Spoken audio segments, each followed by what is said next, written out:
ফের 100 দিনের কাজ নিয়ে মিথ্যাচার মমতা বন্দ্যোপাধ্যায়ের। কেন্দ্র কাজের জমা খরচ চাইতেই মাথায় আকাশ ভেঙে পড়েছে মুখ্যমন্ত্রীর। হিসেব চাওয়ার প্রতিবাদে প্রকাশ্য মঞ্চে কাগজ ছিঁড়লেন তিনি। তোমার এই কাগজটা দেখছো না, এই কাগজটার কোনো ভ্যালু নেই, এটা ভ্যালুলেস।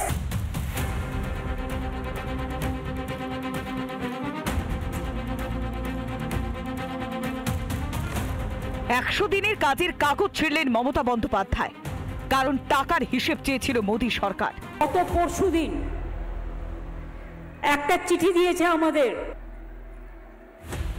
6 ডিসেম্বর থেকে রেস্ট্রিকটিভ কন্ডিশন দিয়েছে, শর্ত দিয়েছে। কি শর্ত? কোয়ার্টারলি লেবার বাজেট দেখাতে হবে।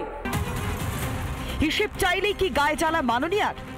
আপনার সাগরেদরা লুটে পুটে খাবে, কেন্দ্রীয় তহবিল 9-6 হবে, অথচ কেন্দ্র হিসেব চাইতে পারবে না। মামার বাড়ির আবদার নাকি?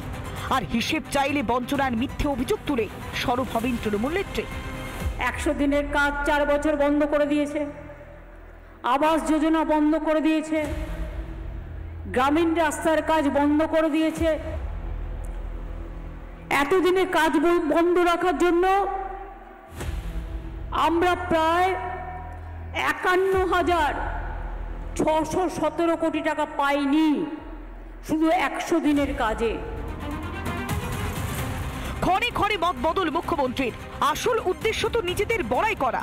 100 দিনের বিকল্প আমরা কর্মশ্রী প্রকল্প চালু করেছি, এবং কর্মশ্রী প্রকল্পের মাধ্যমেও মনে রাখবেন ইতিমধ্যেই আমরা 78,71,000 মানুষকে জব কার্ড দিয়েছি। কোচবিহারে মমতার কাণ্ড নিয়ে কটাক্ষ করতে ছাড়েনি বিজেপি। অনুপ্রবেশকারী বাংলাদেশের যারা এসেছিল পার্লামেন্টে গিয়ে উনি সেই কাগজ ছিঁড়ে ফেলে এসছেন। কাগজ ছেঁড়াটা ওনার চরিত্রের মধ্যে রয়েছে, এবং উনি কাগজ ছিঁড়তে খুব ভালোবাসেন। আমি কিছু মানি না, আমি কিছু জানি না, যতই কাগজ ছিঁড়ুক সংবিধানের বাইরে কখনো কেউ যেতে পারেনি। জনমুখী প্রকল্পের পাঠানো কেন্দ্রের টাকা 9-6-এর অভিযোগ রাজ্যের শাসক দল এবং রাজ্য সরকারের বিরুদ্ধে। আর যখন বছরের শেষে টাকার হিসেব চাওয়া হচ্ছে তখন রেগে যাচ্ছেন মুখ্যমন্ত্রী। অন্যদিকে বিরোধী দলরা বলছে কেন্দ্র টাকা পাঠালেও সেই টাকা 9-6 করা হচ্ছে। পাবলিক বাংলা, কলকাতা। নানা ধরনের কন্টেন্ট দেখার জন্য লাইক করুন, শেয়ার করুন আমাদের ফেসবুক পেজ, সাবস্ক্রাইব করুন আমাদের ইউটিউব চ্যানেল। পাশাপাশি অন্যান্য ব্রেকিং নিউজের জন্য অবশ্যই চোখ রাখুন রিপাবলিক বাংলায়।